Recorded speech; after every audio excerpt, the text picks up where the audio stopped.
Hello everyone, welcome back. Radhe Radhe ji सबको। Sir हमने एक चैप्टर स्टार्ट करके रखा है कैश फ्लो स्टेटमेंट। हमने सीएफओ, सीएफआई, सीएफएफ तीनों एक्टिविटीज के इंडिविजुअल क्वेश्चंस हमने खत्म किए लास्ट क्लास में। आज का काम आपको पहले बता देता हूं। पहले मेरे को ये प्रोविजन फॉर टैक्स के 3 केसेस आपको समझाने हैं, उसके बाद एक कॉम्प्रिहेंसिव क्वेश्चन कराना है। आज की क्लास खत्म। इस क्लास के बाद होपफुली एक या मैक्सिमम 2 क्लासेस और होंगी जहां पे मैं आपके लिए 2 कॉम्प्रिहेंसिव क्वेश्चंस लेके आऊंगा। आपका कैश फ्लो का चैप्टर हम खत्म करेंगे, इसके साथ आपका सिलेबस भी पूरा खत्म होगा। तो सर आज की क्लास थोड़ी सी इंपॉर्टेंट क्यों है? क्वेश्चन जो कराऊंगा वो आपको इजी लगेगा। वो अगर आपको फॉर्मेट आता है, अपनी पुरानी क्लासेस देख रखी है, आपको क्वेश्चंस में कोई दिक्कत नहीं आएगी एज सच। लेकिन आपको प्रोविजन फॉर टैक्स के केसेस समझने हैं, थोड़ा सा फोकस इन पे बनाए रखना। चले जी सर, पहले से मैंने लिख के रखे हैं केसेस आपके लिए, तो पहले आप नोट डाउन मत करो, पहले समझ लो मेरे साथ, फिर आराम से इसको नोट डाउन करना। चलो sir, provision for tax cases. अब इसमें करना क्या है, आपको एक चीज पता है, 2 ईयर के, यूजुअली 2 साल के टैक्सेस हमारे काम आते हैं।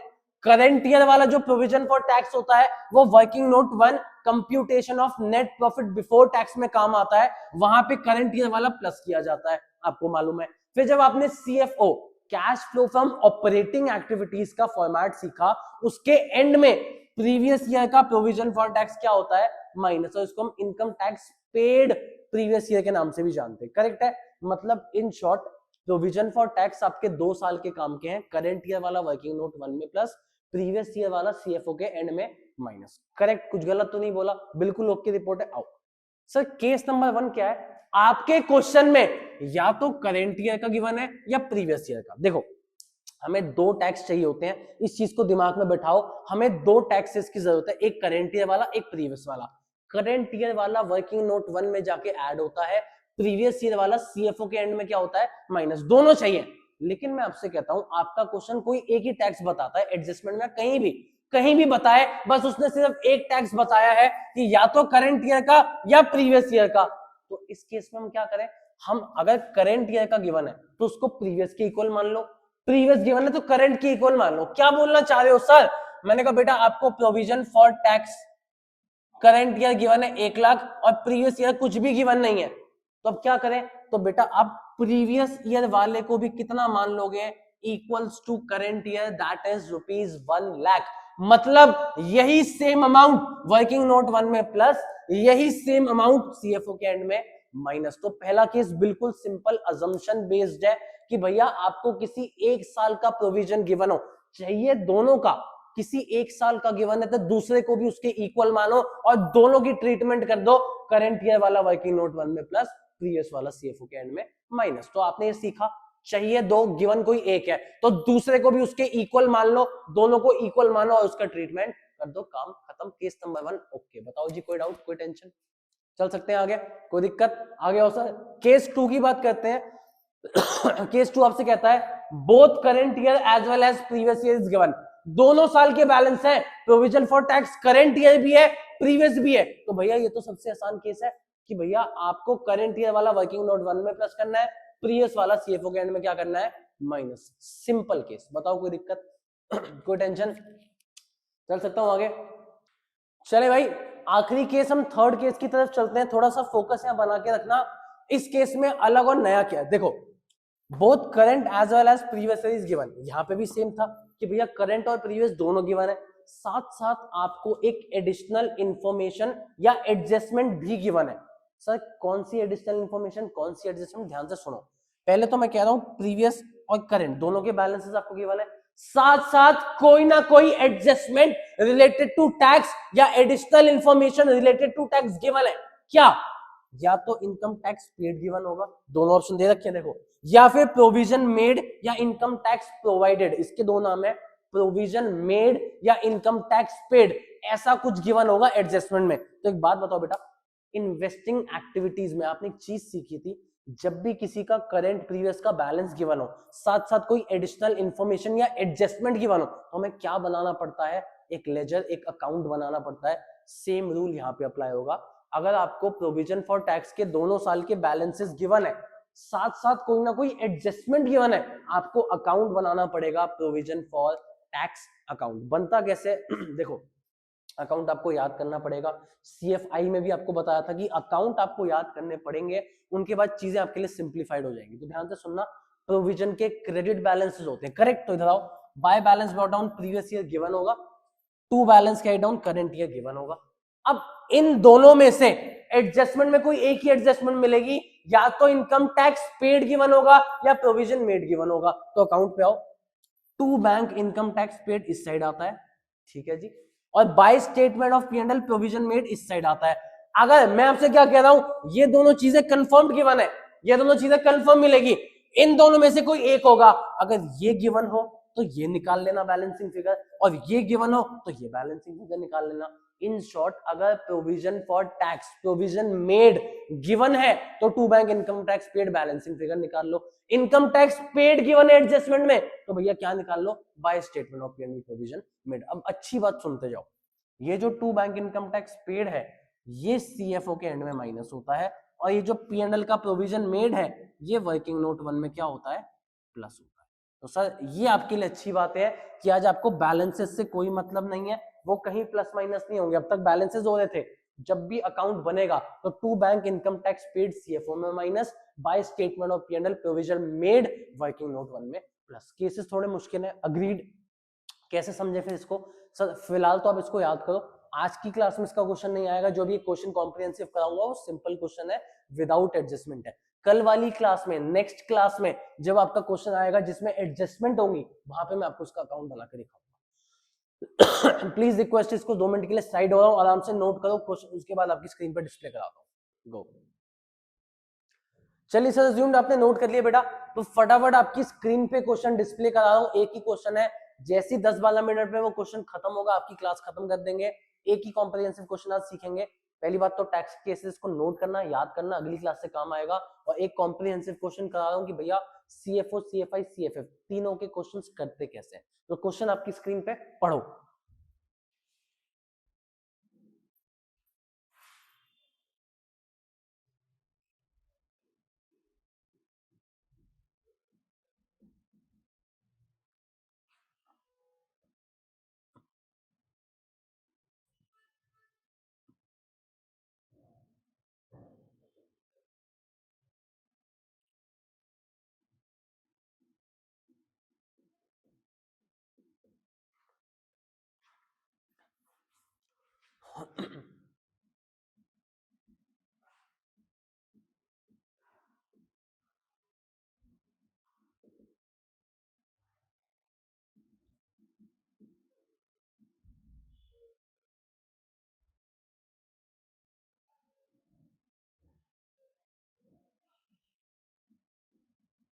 अज्यूम बेटा आपने क्वेश्चन पढ़ लिया, तो आओ भाई स्क्रीन पे।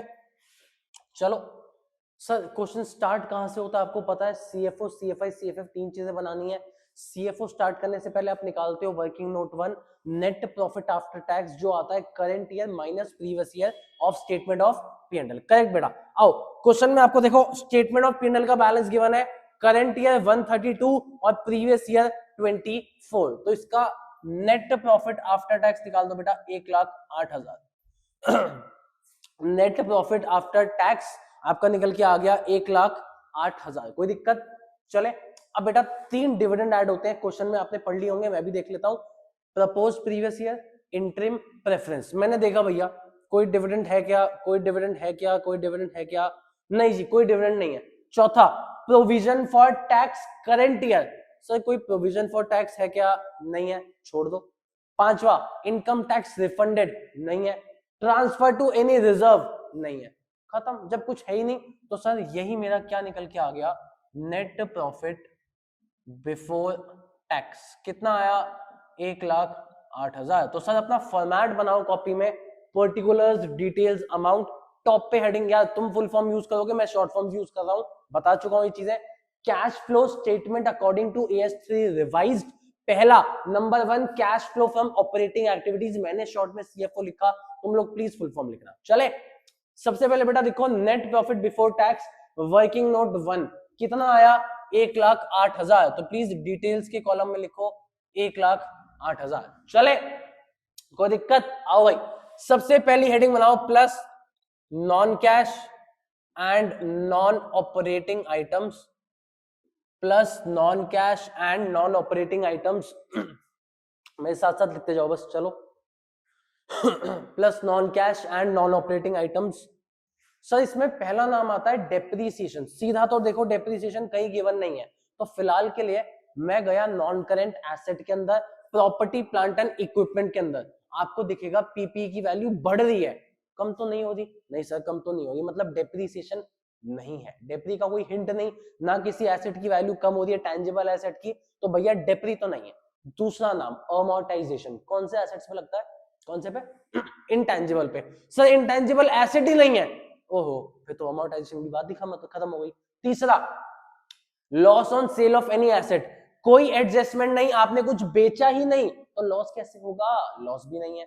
चौथा नाम इंटरेस्ट ऑन लोन। अब मैं लोन्स देखने गया, मेरे को लॉन्ग टर्म बोरिंग दिखी लेकिन उसके साथ कोई इंटरेस्ट रेट नहीं है। अच्छा मेरे को और कोई बोरिंग दिखी नहीं, ना कोई इंटरेस्ट रेट दिखा, भाई मेरे पास कुछ ऑप्शन ही नहीं है, कोई हिंट ही नहीं है, करूं क्या?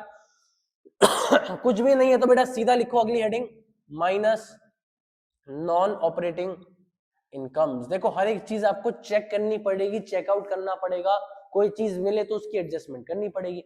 चार नाम, रेंट रिसीव्ड नहीं है, इंटरेस्ट रिसीव्ड नहीं है, डिविडेंड रिसीव्ड नहीं है, गेन ऑन सेल नहीं, यार कुछ भी नहीं है, तो प्लीज सीधा लिखो operating profit before working capital changes. मैं शॉर्ट फॉर्म्स यूज करूंगा बेटा, आप लोग शॉर्ट फॉर्म्स यूज मत करना प्लीज, आप फुल फॉर्म में लिखो। 1,08,000 में कोई चेंजेस नहीं है तो सीधा फाइनल अमाउंट, ये बेटा डिटेल्स का कॉलम होता है और ये आपके फाइनल अमाउंट्स का कॉलम होता है, तो प्लीज फाइनल अमाउंट के साइड लिखना operating profit before working capital changes 1,08,000। Doubt? चले प्यार से क्वेश्चन चल रहा है, आओ फिर आ गया।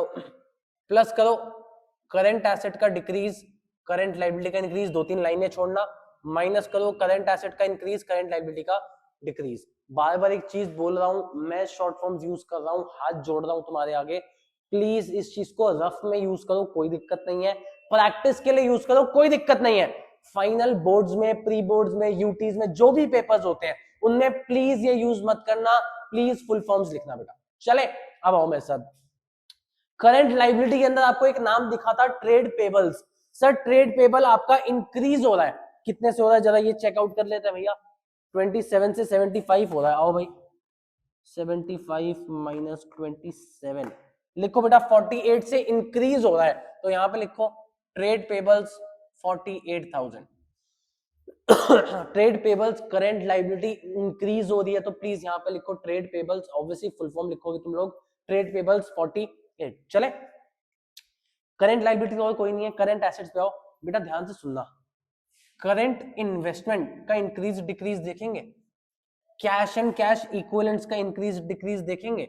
सर बच्चा कैश एंड कैश इक्विवेलेंट तो लास्ट क्लास में सीख के आया था कि सर इससे हमें कोई लेना देना नहीं होता क्योंकि इसका आंसर नो फ्लो होता है। तो बेटा एक बात बताओ, क्लास नंबर 1 पहली बेसिक क्लास में तुमने सीखा था करंट इन्वेस्टमेंट या marketable securities cash and cash equivalents का ही पार्ट होती है, और कैश एंड कैश इक्विवेलेंट्स में आपस में नो फ्लो ऑफ कैश। जब कोई फ्लो ही नहीं है कैश का तो आप उसको कैश फ्लो में कैसे दिखाओगे? तो मेरी बात ध्यान से सुनना, cash, bank, short term deposit, marketable securities, बोले तो कैश एंड कैश इक्विवेलेंट्स का कोई भी हिस्सा उसको कभी आप कैश फ्लो के अंदर नहीं दिखाओगे क्योंकि उसका नो फ्लो ऑफ कैश होता है, इसका इंक्रीज डिक्रीज हम नहीं लेंगे। पॉइंट में कोई डाउट? चले सर दूसरा नाम चेक करो, इन्वेंटरीज। आराम से चेकआउट करो, पीछे क्वेश्चन में जाके देखना, इन्वेंट्री इंक्रीज हो रही है तो यहां पे डालो भाई इन्वेंट्रीज 24 से लेके 1,07,000। आओ भाई डिफरेंस लेते हैं, 1,07,000 और 24, 83,000 नेगेटिव लिखो भैया, साथ साथ लिखते जाओ बस, इन्वेंट्रीज 83,000 नेगेटिव। चले ट्रेड रिसीवेबल्स इंक्रीज हो रहे हैं तो यार यहां लिखो ट्रेड रिसीवेबल्स कितने से, 40,000 17,500 22,500 40,000 17,500, बिल्कुल 22,500 नेगेटिव लिख दो बेटा, लिख दो आराम से 22,500 नेगेटिव। चले आगे, खत्म सर, सीएफओ के लिए आपकी इतनी चीजें काम की थी, अपना यहाँ पे आंसर निकाल के लिख दो। सीएफओ पॉजिटिव आ रहा है तो आप क्या लिखोगे, cash flow from operating activities 1,08,000, 1,08,000 plus 48,000 minus 83,000 minus 22,500, लिखो बेटा 50,500 आपका आ गया सीएफओ। सो सॉरी 50,500 आपका आ गया सीएफओ। कोई दिक्कत? नंबर 2 पे आओ बेटा, यहीं पे इसके नीचे नंबर 2 CFI। तुम लोग प्लीज फुल फॉर्म्स यूज करना, बार बार बोल रहा हूँ, मैं इतने क्वेश्चंस प्रैक्टिस करा रहा हूँ, मैं हर चीज नहीं करूंगा, मैं हर चीज फुल फॉर्म नहीं लिखना चाह रहा है, थोड़ा आलसी मैं भी हूँ, समझते हो तुम इस बात, ठीक है, इतना टाइम से तुम जान रहे हो मेरे को। लेकिन एक रिक्वेस्ट ये है, तुम लोग भी अभी प्रैक्टिस के लिए शॉर्ट फॉर्म्स यूज करो, पेपर में प्लीज फुल फॉर्म्स यूज करना। चलो CFI के लिए चलते हैं बेटा। CFI में majorly purchase and sale of any asset आता है, वो एसेट भी नॉन करेंट होता है, तो अपनी बैलेंस शीट पे नॉन करेंट एसेट पे फोकस करोगे तो प्रॉपर्टी प्लांट एंड इक्विपमेंट बढ़ता नजर आ रहा है, बढ़ रहा है तो भैया खरीदा होगा, तो माइनस करो purchase of PP, purchase of property plant and equipment, difference देखें यार 294 माइनस 252, ये आपका आ रहा है 42,000 नेगेटिव, भैया पैसा जाएगा परचेज करने में 42 नेगेटिव। इसके नीचे आपको नॉन करेंट इन्वेस्टमेंट भी बढ़ती नजर आ रही है 30,000 से, तो please purchase of non current investment भी माइनस करो, minus purchase of non current investment 30,000, बस खत्म। रेंट इंटरेस्ट डिविडेंड रिसीव्ड कुछ था नहीं, नहीं तो यहाँ भी माइनस होता ना भाई, था ही नहीं, तो लिखो नेगेटिव आ रहा है तो प्लीज लिखना cash used in investing activities 72,000 negative. लो भैया बताओ जी कोई दिक्कत? चले तीसरा आखिरी नाम, आखिरी नाम क्या है sir? CFF, cash flow from financing activities. देखो फाइनेंस मतलब पैसा अरेंज करना, पैसा अरेंज करना मतलब कहीं ना कहीं या तो इक्विटी की बात होगी या डेट की बात होगी या ओवरड्राफ्ट। इन शॉर्ट फाइनेंसिंग के लिए आपको सिर्फ लाइबिलिटीज वाला पार्ट देखना है। मेरे साथ वापस देखो, इक्विटी एंड लाइबिलिटी में सबसे पहले शेयर होल्डर्स फंड, उसके अंदर पहला नाम दिखेगा शेयर कैपिटल, 30,000 से बढ़ रहा है तो आओ यार, plus issue of shares, plus issue of shares 30,000। दूसरा नाम लॉन्ग टर्म बोरिंग्स, 1.5 लाख का 1.5 लाख कांस्टेंट है। तीसरा ट्रेड पेबल, ट्रेड पेबल से अपने को कोई मतलब नहीं, यहाँ पे आता नहीं, तो भैया लो अपना CFF भी खत्म हो गया, CFF पॉजिटिव आ गया 30,000। अभी क्वेश्चन खत्म नहीं हुआ बेटा, तो प्लीज बचे रहो यहीं पे, बैठे रहो आराम से। अब मेरी एक दो बातें सुनो, फिर मैं क्वेश्चन पूरा खत्म करता हूँ। 6 नंबर का अगर क्वेश्चन है, यहाँ तक आपको 5 मिलेंगे, 1 नंबर भी बाकी है। मेरी बात सुनो, क्या बात बतानी है सर? CFO का तो प्रॉपर फॉर्मेट है जो आपको पता है, वो फॉलो होगा, वो सारी चीजें आपको ढूंढनी आनी चाहिए। दूसरा CFI के लिए मेजर फोकस आपका नॉन करेंट एसेट्स पे रहना चाहिए और साथ साथ एडजस्टमेंट्स पे रहना चाहिए, बस। CFF के लिए पूरी लाइबिलिटी साइड देखनी है आपको, इक्विटी एंड लाइबिलिटी, उसमें share holders fund, NCL, non current liability, current liability, सब आपको देखना है। यहां से आपको चीजें ढूंढ ढूंढ के मिलेंगे। सर तो कंप्लीट हो गया। अब तो बेटा अब एक स्टेटमेंट बना देता हूं, बुक वाले इसके साथ बनाते हैं, आप उसके साथ बनाना चाहो वो भी सिखा दूंगा नेक्स्ट क्लास में। फिलहाल मेरी स्टेटमेंट आपको बताता हूं। Opening cash and cash equivalents plus CFO plus CFI plus CFF is equals to closing cash and cash equivalent. Sir ये क्या लिखा है, क्यों लिखा है, थोड़ा समझाना। इन तीनों का जो टोटल है वो इसके बराबर कैसे और क्यों आएगा? मैं कहा बेटा एक बात बता, तेरे पास 100 रुपए थे साल के स्टार्टिंग में, तूने CFO CFI CFF से तीनों से मिला के 50 रुपए इनफ्लो, 50 रुपए कमाए, 100 पहले से थे, 50 कमा लिए, साल के एंड में कितना होना चाहिए? 150। तो यही तो प्रूफ करेंगे, ओपनिंग कैश जितना था प्लस जितना इनसे कमाया वो किसके बराबर होना चाहिए? Closing cash and cash equivalents. मेरे साथ बस चीजें पुट करो, आओ। सबसे पहले CFO CFI CFF पुट कर लेते हैं बेटा। लिखो CFO 50,500, CFI नेगेटिव था 72,000, ठीक है, CFF पॉजिटिव था 30,000, इतना तो पुट कर लो भाई यहीं से देख के। अब मेरे साथ आओ। Sir cash and cash equivalents में दो पार्ट है हमारे पास, एक तो कैश एंड कैश इक्विवेलेंट खुद और करंट इन्वेस्टमेंट, भूलना नहीं, करंट इन्वेस्टमेंट भी कैश एंड कैश इक्विवेलेंट का पार्ट होता है। इधर आओ, फिर इधर आ जाओ, इधर आ जाओ। Opening cash and cash equivalent में दो चीजें आएंगी, एक तो कैश एंड कैश इक्विवेलेंट के खुद का ओपनिंग जो गिवन है 9500, ठीक है, प्लस ओपनिंग करंट इन्वेस्टमेंट भी इसी का पार्ट है जो गिवन है 60,000। लो भैया लिख दो। क्लोजिंग में भी सेम गेम खेलो बेटा, closing cash and cash equivalents आपको गिवन है 24,000 और क्लोजिंग करंट इन्वेस्टमेंट आपको गिवन है 54,000। बताओ जी कोई दिक्कत? अब स्टेटमेंट प्रूव करके दिखाता हूं, आओ। 95 प्लस 60 प्लस 50,500 माइनस 72,000 प्लस 30,000, ये आपका आ रहा है बेटा 78,000, इधर आ रहा है, नीचे लिख देता हूं यार, ये LHS है, ठीक है, 78,000 और इज इक्वल्स टू टोटल कर लो भैया 78,000, ये आपका क्या आ रहा है? RHS, दोनों साइड इक्वल। अब सुनो ध्यान से, दोनों साइड मैच होने का मतलब है मेरा कैश फ्लो सही बना है। दोनों साइड अगर आपकी मैच हो जाए, opening cash and cash equivalent plus CFO CFI CFF is equals to closing cash and cash equivalents, ये आपका मैच हो जाए मतलब आपका कैश फ्लो सही है। तो इसका मतलब बड़े वाले क्वेश्चन में आप खुद से आइडिया लगा सकते हो कि जो क्वेश्चन आपने किया है वो सही है कि नहीं है। अब एक ये मेथड होता है अलग से स्टेटमेंट बनाना, एक और मेथड क्या होता है, यहां नीचे लिखो plus so sorry plus opening cash and cash equivalents, जो आपका गिवन था 95 प्लस 60,000, ये है आपका 69,500, इधर आ जाओ। ये रहा आपका CFO CFI CFF plus opening cash and cash equivalents is equals to closing कितना है 78। अब ऐसे भी प्रूव कर सकते हो, जिसको ये इजी करना हो ऐसे कर लो, जिसको अलग से स्टेटमेंट बनानी हो, दोनों तरीके के मेथड्स हैं, दोनों आप करना चाहो जो करना चाहो करो। ये रहा आपका CFO CFI CFF opening cash and cash equivalent is equals to, please नीचे लिख देना closing cash and cash equivalents, ये आपका क्लोजिंग कैश आ गया, खत्म। इन शॉर्ट कैश फ्लो अगर तीनों का बनाने को आए तो आपके लिए चीजें तो मुश्किल है कि सब कुछ याद करना पड़ेगा, सब कुछ बनाना पड़ेगा, लेंदी चीजें हैं, लेकिन लेकिन लेकिन आपको एक कंफर्मेशन मिल जाएगी कि आपका आंसर सही है अगर आपको मैच करना आ गया।